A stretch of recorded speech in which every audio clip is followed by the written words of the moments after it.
Kažkaip man šiandien nėra ugnelės tokios. Žinot, kalbant Dievo žodį, labai svarbu ugnelė yra. Gal kas supranta, kas yra pamokslavę. Bet aš jau 30 metų, kai pamokslauju, tai aš žinau, kad buvo gyvenime, ne vienas kartas, kada tiesiog stumi laiką kalbėdamas. Ir galvoji, tu kalbi ir galvoji, greičiau ateitų pabaiga. Turiminė pamokslo pabaiga. Nes yra, kaip, tarnautojai nėra antgamtiniai. Jie turi savo emocijas, žmogiškus faktorius. Ir kartais būna tiesiog pavargę. Aš irgi, pavyzdžiui, darbuojas šioj savaitėje, kažkokio tokio ūpo nėra. Padirbu truputėlį, atsisėdu. Vėl padirbu truputėlį, vėl atsisėdu. Kažkaip, mamos pasilgau truputėlį. Tai suprantat, po laidotuvių niekada nebuvau nuverkęs tiesiog normaliai. Ir taip nebuvau nuverkęs dėl savo mamos. Gal ir širdį kažkas yra tokio susikaupę. Kartais būna, praeitą sabatą atėjo gerai, viskas pamokslą, pasakiau iš širdies. Čia dabar vidury savaitės pasirašiau, ačiū Dievui už tas mintis. Bet norėtųsi tokia ugnelė, kad jūs įsidėmėtumėte, išgirstumėte. Norėčiau, kad mano tonas, tam tikras mintis kažkur nesklaidytų, neįsisklaidytų, bet konkrečiai jūs paliestų. Ir stengiuosi, kad ir jums būtų gerai. Tai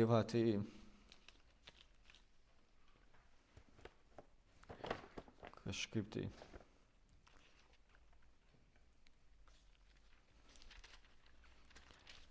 Danielius 6 skyrių atsiverskime.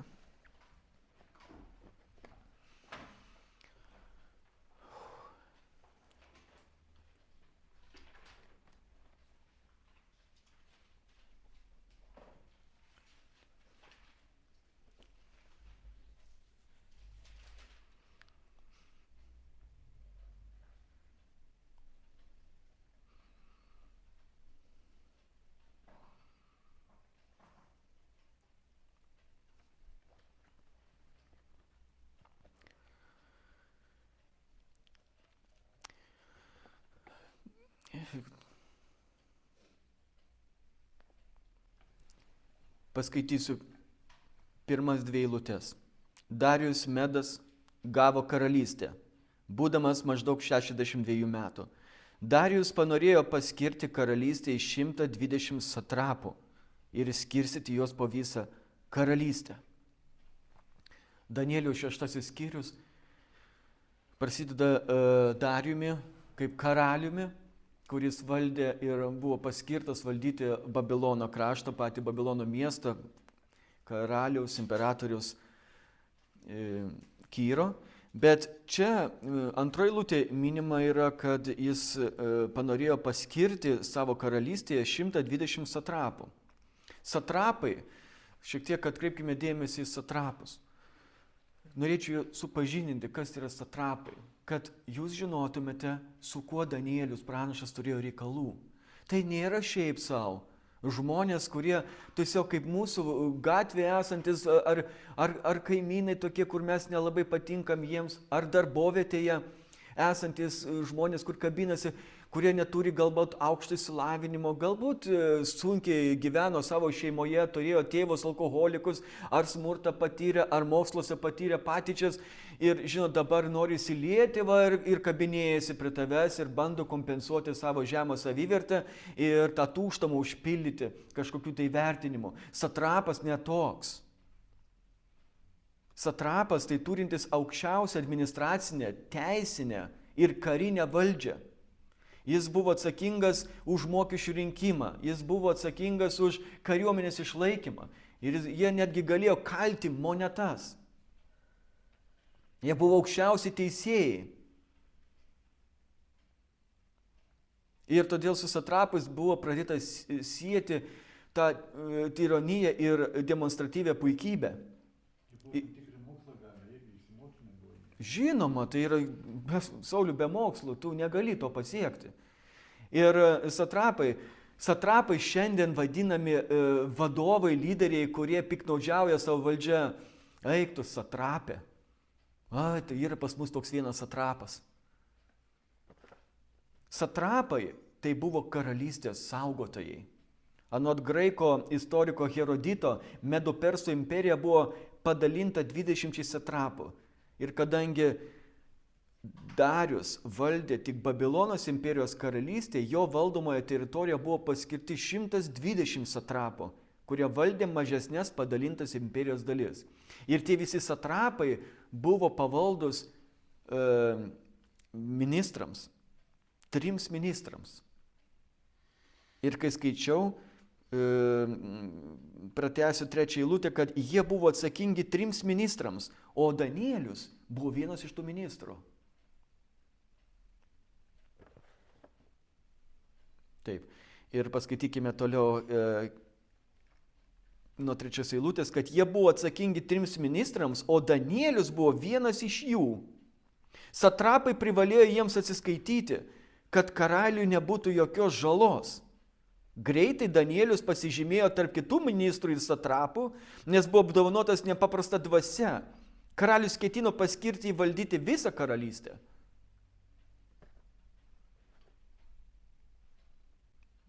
Taip. Danielius buvo pakviestas palikti savo senjoro vaidmenį ir tapti ministru pirmininku. Brangieji, štai koks turėjo būti įžymus ir įtakingas Danielius, kad gavo tokias pareigas. Negavo tie satrapai ministro kėdės. Danielius, pensininkas, virš 80 metų, buvo pakviestas nuo savo poilsio patarnauti. Koks buvo kilmingas, apskritai žymus, įtakingas, išmintingas Danielius. Ir toks buvo žymus ir įtakingas, kad satrapai jam ėmė pavydėti ir siekė Danielių sužlugdyti. Taigi, Darius norėjo padaryti aukščiausių pareigūnų karalystėje, bet aukšti pareigūnai, satrapai ir net jo kolegos ministrai norėjo sužlugdyti Danielių. O kodėl kiti ministrai jo norėjo? Todėl, kad ministrai greičiausiai kyšius priimdavo iš satrapų, kad nesakyti tam tikrų dalykų gal karaliui ir ranką plauna, o štai šito ministro palenkti negali. Tai buvo Danielius. Štai kaip svarbu, jeigu matai, kad tavo darbe ranką plauna, ar ne, padaro paslaugą, tas paslauga čia, paima daiktą, duoda tam, tas duoda tam, labai svarbu išlaikyti tyrumą, sąžiningumą savo darbe. Būkite Danielis. Ir nenustepkite, jeigu jums ims kišti pagalius į ratus. Jūsų gyvenimą ims tiesiog purvo ieškoti jūsų gyvenime. Taigi 5 eilutė parašyta 5 eilutė. O ministrai ir satrapai pradėjo ieškoti progos, ką nors prikišti Danieliui dėl karalystės reikalų.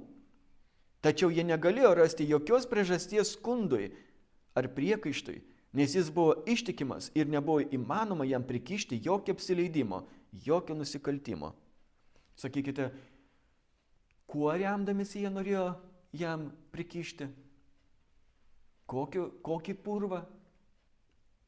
Iš kokios srities norėjo imti tą purvą Danielius? Jo, šiandieną kalba iš asmeninių reikalų. Kiekvienas žmogus turi savo asmeninį gyvenimą, savo skonį, savo pomėgius, savo asmeninės nuodėmes. Palikim. Bet jie norėjo tai visą tai paimti iš darbinių reikalų. Kad būtų kuo apkaltinti, o iš darbinių, tai žinai, jeigu prisikabins, tai tave atleis iš pareigų. Bet karalius tikrai neatleis, jeigu pas tave yra šeimoje tam tikros tradicijos, tu garbini tam tikrą dievą ir taip toliau. Ir Niekas tavęs neatleis dėl to, tu turi savo gyvenimą, čia tavo asmenis gyvenimas. Taigi jie galvoja, kad jeigu norime, kad Danielius pasišalintų iš pareigų, reikia surasti, kuris laužo karaliaus įsakymą. Bet ieškojo, niekur nerado. Tobulas darbininkas. Tobulas darbininkas. Šiandieną savo darbe esantis, pagalvokite, ar jūs esate tobulas darbininkas. Man kaip elektrikui irgi vertėtų nepamiršti to, kad chaltūrų nereikia daryti. Juk reikia daryti taip, kaip aš savo daryčiau. Jeigu matau, kad yra taip geriau, kainą sutaręs, bet manau, kad yra taip geriau ir papildomai tai gali man kainuoti laiko, aš turėčiau padaryti tam žmogui kaip geriau. Nežiūrinti tai, kad atlyginimas yra tas pats. Būkime geri darbininkai. Taigi, jie ieškojo progos, ką nors Danieliui prikišti. Tai rodo, kokiais metodais senovėje buvo palaužiama opozicija. Jeigu yra tik opozicija kažkokia tai, o aišku, jie pavydėjo ne šiaip savo Danieliui, bet akivaizdu, kad Danielius matė jų juodus darbelius. Ir negalėjo ramiai savo kalbėti ir dirbti tą darbą ir tiesiog jiems priekaištaudavo. Ir už priekaištus Danieliui grėsė pavojus, nes žmonių pavydui, nepasitenkinimui visada erdvės bus. Taigi nenuleiskite rankų, jeigu kas nors jums kiša nuolat pagalius. Štai prisiminkime Dovydą, Psalmių knygoje 38 eilutėj. Tai Psalmių knyga 38 skyrius 13 eilutėj. Tie, kurie mano gyvasties tyko, spendžia spastus. Tie, kurie nori mane nuskriausti, kalba apie smurtą ir visą laiką brandina klastą. Taigi Dovydas mini, kad ieško gyvasties jo. Spendžia spastus, nori nuskriausti, nori smurtauti prieš mane ir visą laiką brandina klastą. Atsiras tokių žmonių kiekvieno iš mūsų gyvenime, kurie visą gyvenimą brandins klastą dėl jūsų. Ir darykit, ką jūs norit. Mylėkit juos. Bet žinokit, jūs turėsit atlikti pareigą, pasakyti, kas ne taip. Pasakyti, kad elgiasi negarbingai. Kad vagia, kad kalba negražiai. Jūs turite pasakyti, kas yra ne taip, kad prie to neprisidedat. Ir už tai, kad Dovydas toksai buvo, jisai sako, visą laiką jie brandina man klastą, nes jie visą laiką nusideda. Tik tie žmonės, kurie yra tikrai sąžiningi, kuriem tikrai sąžinė pradės griaužti, jie atsižvelgs į tave ir sakys, doras tu žmogus. Aš noriu turėti tokį draugą, nes jis manęs bėdoj nepaliks.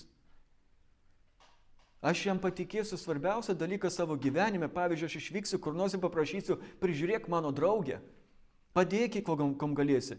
Ir tas žmogus net niekiek nesuabejos savo draugu, kad jis ją gali pasinaudoti ar sugundyti ir taip toliau. Jam patikėtų visus banko sąskaitoje esančius pinigus. Tokių žmonių trūksta. Yra toks angliškas žodis wanted. Tiesiog, nežinau kaip lietuviškai pasakyti, ieškomas toks žmogus, trūksta tokio žmogaus. Tokių žmonių šiandien reikia. Taip, Saliamonas Patarlių knygoje, pirmame skyriuje, yra paminėjęs 18 eilutė tokius žodžius.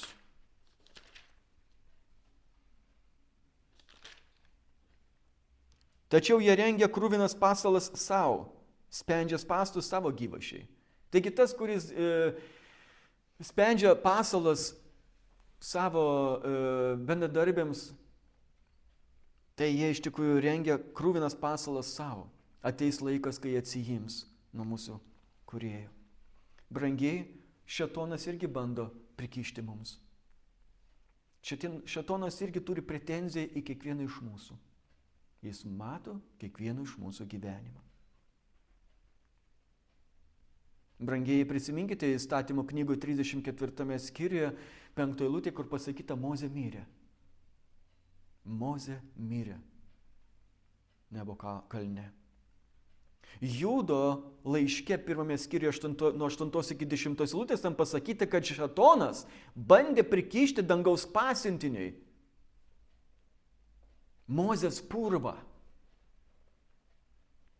kad Mozės Dievas jo neprikeltų iš numirusiųjų.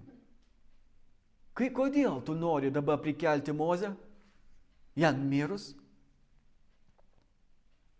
jeigu jis turi purvą savo gyvenime? Įstatymo 34 skyriuje 6 eilutė pasakyta, kad Mozės kūno nerado. O kodėl? Nes jis buvo prikeltas ir paimtas į dangų. Ir štai Evangelijų pagal Matą 17 skyriuje 3 eilutė pasakyta, kad Jonas, Jokūbas ir Petras pamatė Mozę ir Eliją stovinčius šalia Jėzaus. Taigi jau jie matė Mozę danguje. Mozė mirė, Šėtonas prikaištavo Jėzui, nes matė, kad Dievas nori prikelti Mozę iš numirusiųjų ant Nebo kalno. Šėtonas sako, neturi teisės. Jis purvą turi. Bet Dievas girdi žmonių šauksmus ir atgailą. Ir visada jisai užstos juos savo draugus, kurie pripažįsta klydę, kurie atiduoda savo gyvenimus į jo rankas ir nori, kad būtų ne tik jo advokatas, bet ir būtų jo teisėjas. Ir gyventi pagal jo įstatus. Ir Šėtonas nieko negalės padaryti su to purvu, kas yra tavo gyvenime, nes tas purvas jau yra Dievo rankose. Ir jisai sprendžia, ką nori. Taigi jis buvo prikeltas Mozė ir apaštalai jį matė danguje. Tad pažiūrėkime, ar nemetamas purvas ant opozicijos šiandien, o koks yra mūsų vaidmuo. Ar mes ieškome būdų apmėtyti purvų tiems, kuriems mes pavydime? Mes kovos nelaimėsime, nes dangaus pasiuntinis Kristus visada užstos savo ištikimus vaikus. Bet štai ministrai ir satrapai, turėdami puikiausius žvalgus, nesugebėjo jokio Danieliaus purvo rasti, kurio galėtų jį apjuodinti bei pažeminti. Bet tik pagalvokime apie save. Jeigu mūsų bendradarbiai tiesiog pasamdytų tam tikrus žvalgus, tyrėjus ir sakytų, stebėk jo santykius darbe su kitais, stebėk jo patį darbą, jo nusiteikimą, jo kokybę darbe, apskritai jo visus net slapčiausius dalykus darbe ir pateik mums informaciją. Satrapai turėjo savo žvalgus. Taigi, jeigu kas norėtų rasti mūsų gyvenime purvo, kurio galėtų mus nusodinti ar tiesiog visiškai sužlugdyti, ar jie rastų progą tai padaryti, pažvelgdami į mūsų gyvenimą, mūsų santykius darbe. Evangelijų pagal Matą, atsiverskime 6 skyrių.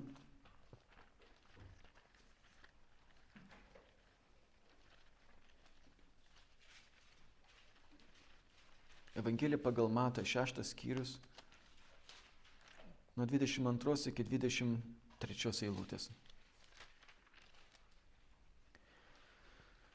Kūno žiburys yra akis. Todėl jei tavo akis sveika, visam tavo kūnui bus šviesu. O jeigu tavo akis nesveika, visas tavo kūnas skendės tamsoje. Tad jei tavyje esanti šviesa tamsi, tai kokia baisi toji tamsa. Mėly, mūsų akis bendrinė prasme yra žiburys mūsų, šviesa. Viena akimi iškilmingai tu kyli į dangų. Tu šlovini Dievą vieną akimi. Bet štai kita akimi žvelgi į užslėptus, pridengtus žemiškuosius turtus. Ir kai tu tai gyveni, žiūrėdamas viena akimi į dangų, kita akimi į žemiškus dalykus, gaunasi toks dalykas žvairumas. O žvairas tikėjimas negali būti. Tampi žvairu ir netgi dvejinasi mintise. Todėl negalimas dvasinis žvairumas. Todėl ir Jėzus pasakė sekančią eilutę, 24 eilutė. Niekas negali tarnauti dviem šeimininkams. Arba jis vieną nekęs, arba kitą mylės. Dėl to Jėzus ir sako, jeigu tavo akis gundo tave, išplėšk ją. Tavo akis turi būti žiburys. Tyras žiburys. Mūsų dvi akis turi žvelgti dvasinius, tyrus, Dievo dalykus. O ne tai, kad viena akis ten, kita žiūri tenais. Taip nebus. Danielius 6 skyrius, toliau skaitom 8 eilutę.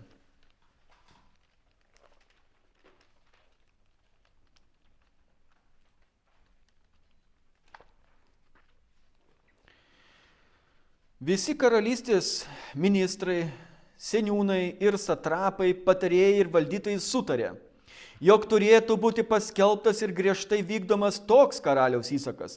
Jeigu kas per artimiausias 30 dienų melsusi kokiam nors dievui ar žmogui, išskyrus tave karaliau, tai būtų įmestas į liūtų duobę. Štai kaip įdomu pasakyta, kad visi sutarė. Įsivaizduokite, visi aukščiausi pareigūnai sutarė. Reiškia, buvo susitikimas, slaptas susitikimas ir ministrai, seniūnai, satrapai, patarėjai, valdytojai, visi sutarė, toks įstatymas turi išeiti. Bet aišku, Danielius tam, tikrai tame nežaidė. Mat jie gavo informacijos. Kadangi negali prikibti, teks prikibti prie jo dvasinių įpročių. Brangieji, tai bus ir pačiais paskutiniais laikais, kuomet pasaulio valdovai surašys dekretą prieš tuos, kurie laikosi Dievo įstatymą. Pasaulio valdovai susirinks.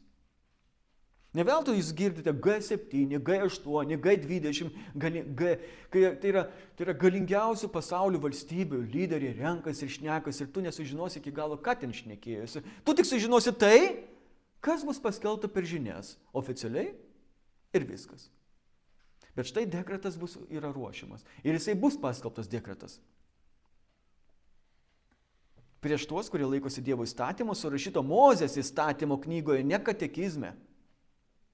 Kad kiekvienas, kuris liks ištikimas Dievo įstatymui, pavyzdžiui, šabui, o ne sekmadienį, būtų persekiojamas, įkalinamas, net įmanomai nubaustas mirtimi. Taigi, satrapai pasiūlė 30 dienų. 30 dienų, per kurias niekas negalėtų ko daryti. Melsis, bet tai jūsų Biblijose parašyta. Bet jeigu jūs pažiūrėtumėte į anglų kalbą, pažiūrėtumėte kitus vertimus, originalo kalbą, irgi labai dažnai verčiama tiesiog prašyti. Nes tas žodis gali reikšti ir melstis, ir prašyti. Taigi, per kurias niekas negalėtų prašyti žmogaus, ar pačių kažkokio tai nors dievų, ar dievo, išskyrus Medų karaliaus Darijaus prašyti. Vadinasi, jie taip sako, tau kažko reikia, neturi teisės prašyti savo vyro, savo darbdavio, savo mokytojo, savo gydytojo, turi prašyti tik tais karaliaus. Jokių prašymų. Jozapas Flavijus, žydų istorikas, šitą situaciją taip aiškina, kad čia buvo nutartas, kad padarytų pertrauką pamaldumui, kad netgi eina tiesiogiai kalba ir apie maldą, apie meldimąsi. kad ne tik melsti žmogaus pagalbos ar žmogaus, ar netgi pačio Dievo melsti negali. Ir tai visiems galioja išskyrus karaliui. Karalius gali prašyti, ko tik nori, bet tu negali. Jis gali melstis, kam nori, bet tu negali. 30 dienų, mėlėjai, tai daug? Dabar paskaičiuokite. Dabar imkime iš širdies dabar. Kokybiškai praleidimas su Dievu, maldoje, rašto skaitime, dvasinį laiką, tą valandą, kurią tu turi. Paskaičiuokime dabar, kiek jūs praleidžiate su Dievu.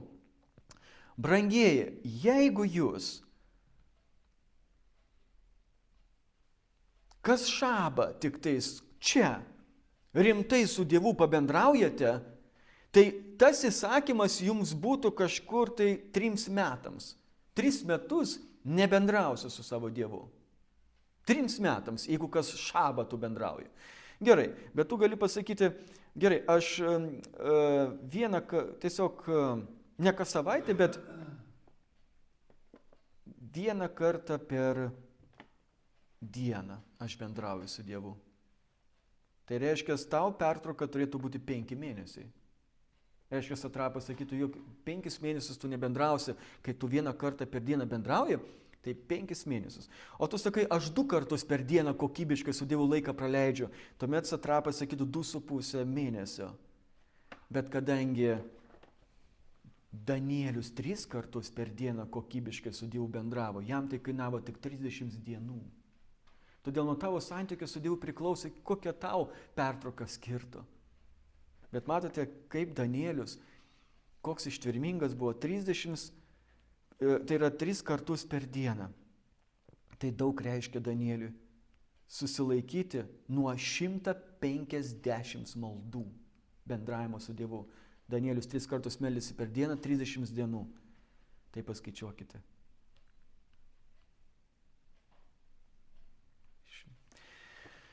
Brangieji, ką jūs darytumėte Danieliaus vietoje? Danielius darė taip, kaip buvo įpratęs. Nebijojo dėl savo gyvybės, nebijojo prarasti savo pareigų. 3 kartus per dieną vis tiek melsdavosi ir jis nesimeldė slėpdamasis, jis neužtraukė užuolaidų.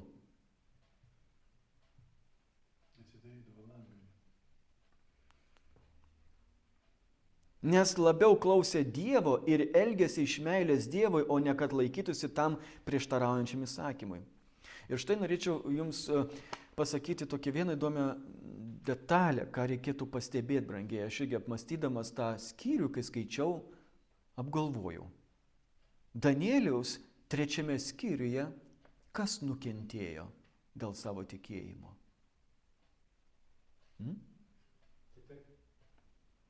3 jo draugai.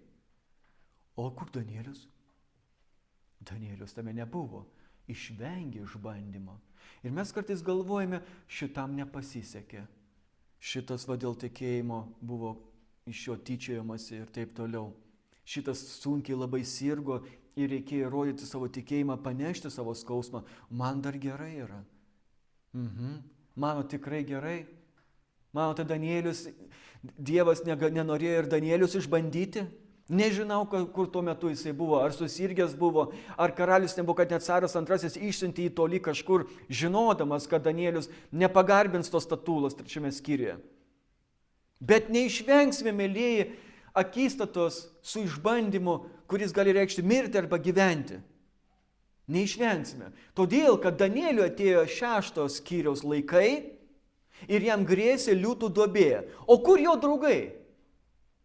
Dabar jo draugų nėra. Ten buvo jo draugai, bet Danielius nebuvo. Čia yra Danielius, bet draugų nėra.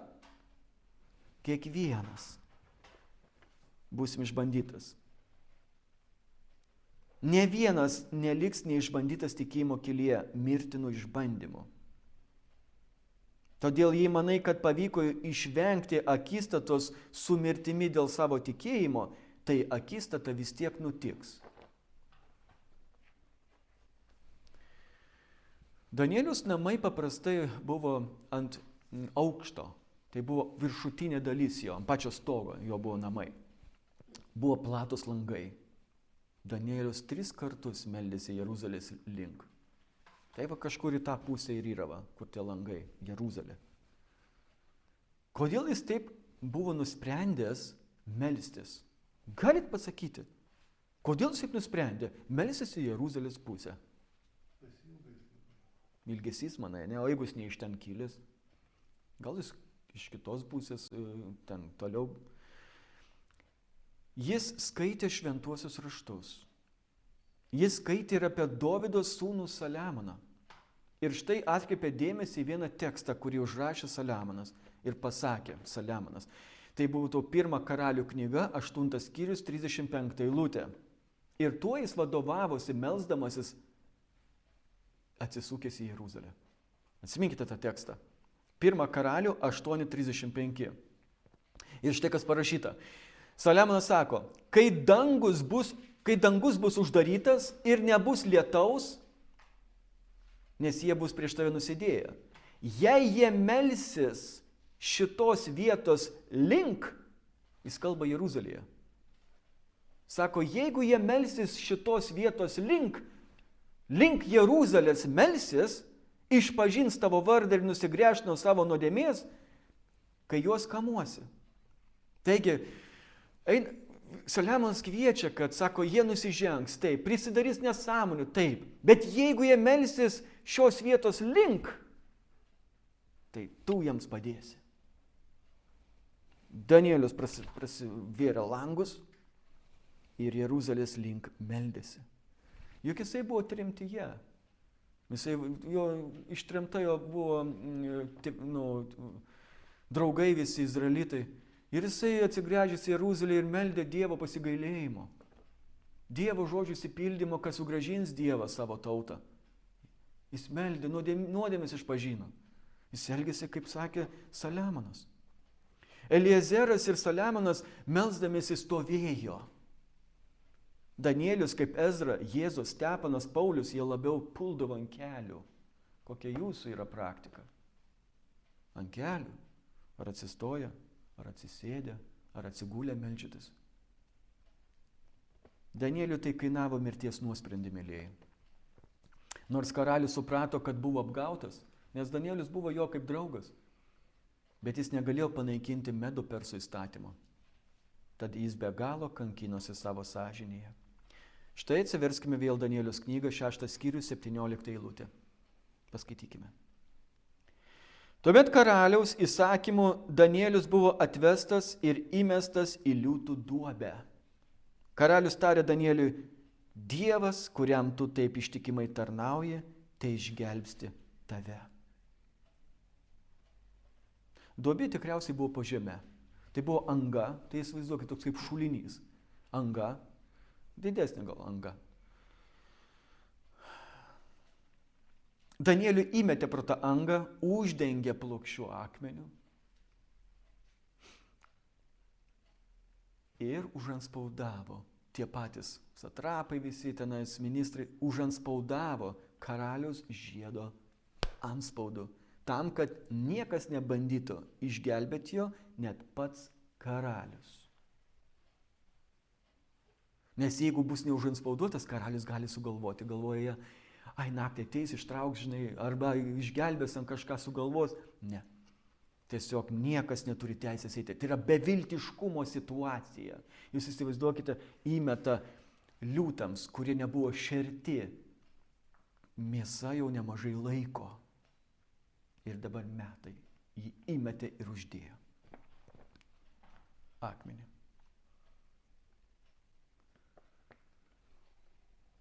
Taigi, kas šiuo atveju gali padėti? Tik Dievas. Mylėjai, pasitaiko aplinkybės mūsų gyvenime, kada žmogus yra bejėgis padėti tau. Taip. Niekas tau negali padėti. Yra tokios situacijos. Labai daug situacijų yra, kada žmogus tau gali padėti. Tavo draugė, tavo tėvai, tavo artimieji, bažnyčios nariai, bendradarbiai gali padėti, tikrai. Bet yra situacijos, kada niekas tau negali padėti. Ne todėl, kad jie to nenori, bet todėl, kad jie bejėgiai tau padėti. Nu, pavyzdžiui, skausmas, kuris yra mano širdyje, kuo jūs galite padėti? Jūsgi negalite paimti iš mano širdies skausmą ant savo pečių. Jūs galite pabūti šalia, paguosti. Taip, bet nešti naštą turiu aš pats. Nešti galbūt ar kalties jausmą turiu pats. Ir štai, kai man jau tampa nebekontroliuojama ir nebevaldoma ta situacija, man ypatingai reikalinga Dievo pagalba. Medikai gali pasiūlyti tau tabletę tokią raminančią, kad tu apdūnins tavo jautrią nervinę sistemą taip, kad tu nebejausi jokių jausmų. Ir tu ramiai sau sėdėsi, žiūrėdamas tiesiai vieną tašką. Ir va, suvaldėm tave. Ne, bet tai neįsprendė reikalų. O štai Dievas toks yra, kad jisai nori tau padėti ir gali. Ir tik Dievas savo išmintimi ir jėga pajėgus tave išgelbėti iš bet kurios situacijos.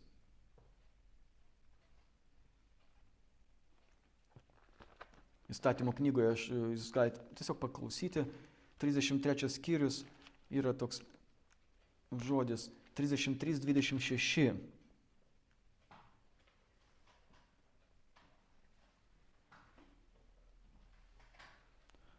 Ne, 32:15 čia. Ješurūnas nutuko ir spardėsi, nutukai, tapai apkūnus ir išpurtęs. Jis paliko Dievą, kuris jį padarė ir tyčiojosi iš savo išganančios volos.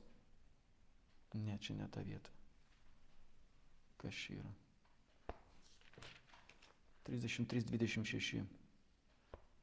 O Ješurūnai, nėra kito tokio kaip Dievas, atskriejantis dangumi tau padėti, savo didybę virš debesų. Taigi, įstatymo knygoje 33 skyriuje pasakyta, kad o Ješurūnai, nėra kito tokio kaip Dievas, atskrientis dangumi tau padėti. Tai kas tas Ješurūnas? Kuriam Dievas atskrenda tau padėti, nes mato tavo beviltišką situaciją, apie kurią skaičiau čia prieš tai, kad sako, nutuko ir spardėsi tas Ješurūnas. Ješurūnas yra meilybinis žodis pačio Izraelio. Kai vyras sako žmonai, mažytė tu mano. Kai žmona sako savo vyrui, kačiuk tu mano, meškutį tu mano. Tai yra meilybiniai žodžiai. Dievas irgi turi meilybinį žodį savo tautai, Ješurūnai tu, Ješurūnai mano. Taip, Dievas nešykštai meilybinių žodžių kiekvienam iš mūsų. Ir jis kiekvienam iš mūsų kalba tais meilybiniais žodžiais. Ir sako, Ješurūnai, mano, mielasis. Žodžiu, sako Dievas. Nėra kito tokio kaip Dievas, atskriejantis dangumi tau padėti, savo didybę virš debesų. Taigi Danielius, mėlyjeji, nebuvo apsaugotas, kad būtų neįmestas į liūtų duobę. Kaip jo 3 draugai irgi nebuvo apsaugoti Dievo, kad nebūtų įmesti į ugnies krosnį. Matote, Dievas jo neapsaugoja nuo šmeižtų, nuo kabinėjimosi jo bendradarbių, satrapų. Dievas tave neapsaugos tavo darbe nuo pasityčiojimų, šeimoje nuo tam tikrus netekties, nuo skausmo, neteisybės. Dievas neapsaugo. Mes tai galime ištverti. Bet Dievas tave apsaugos nuo to, kas tave gali pražudyti kaip žmogų. Jeigu tu šauksis jo. Taigi Danieliaus 6 skyrius 25 eilutė. Mes einame į pabaigą. 6 skyrius 25 eilutė.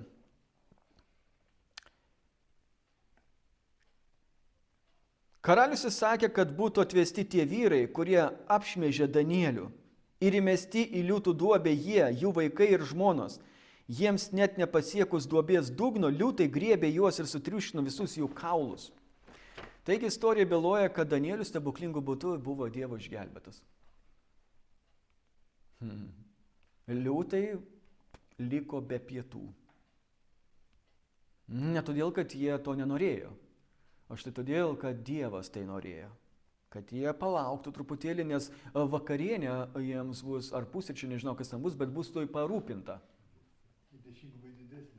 Taip.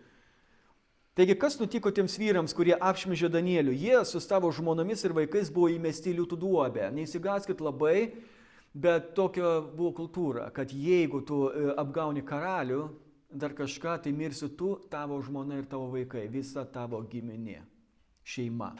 Tai yra bausmė, kad tu eini prieš karalių. Ir žinote, yra toks dalykas, kad jeigu mes lygiai taip pat elgsimės nedorai ir tokiu pavyzdį rodysime savo žmonai, savo vaikams ir jie pasieks mūsų pavyzdžiu, maištaujantį pavyzdį seks prieš Dievą. Atėjus laikui, aš, žmona ir vaikai susilauks Dievo teismo. Taigi, dar jiems krentant raštas sako, liūtai jos ore pasigavo ir triuškino savo galingais nasrais jų kauliukus.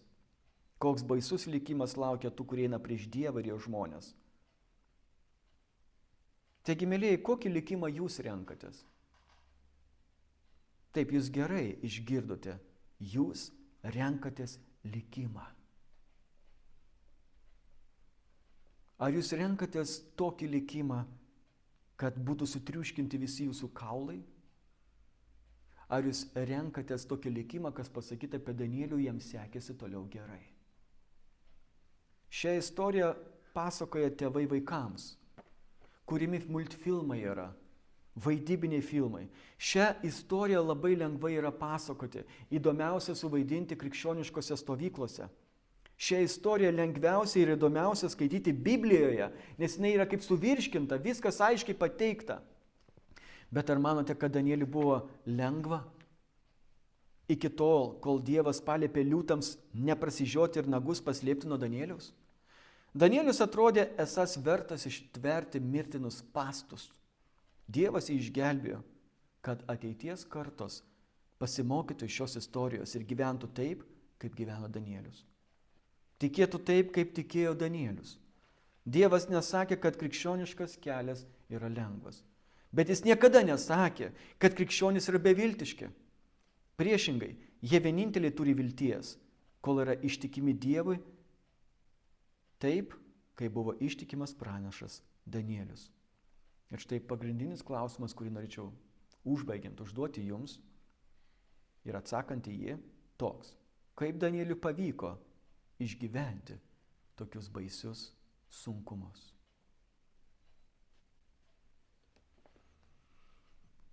Aš norėčiau irgi palikti žinutę ir apie savo mamą.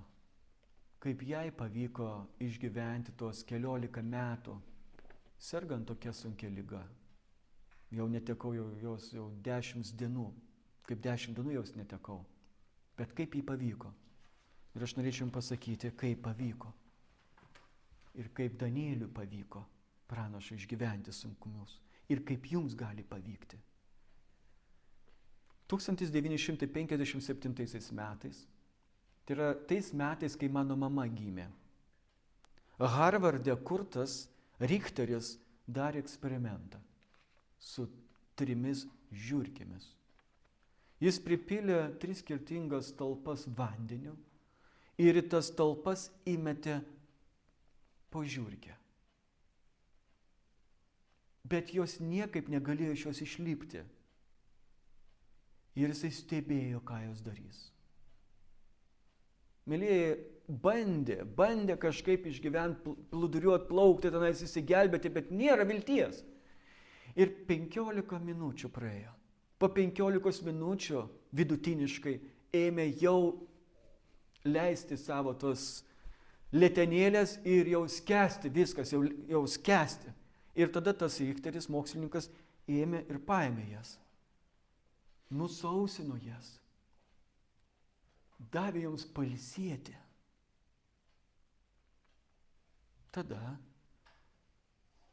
jisai vėl jas įmetė į šitas talpas.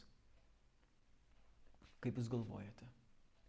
Kiek laiko ištvėrė jos tame vandenyje, tos žiurkės? 15 minučių vėl? 10 gal? Gal 15? Brangieji, jos išbuvo 60 valandų. 60 valandų. 2,5 dienos. Išvada.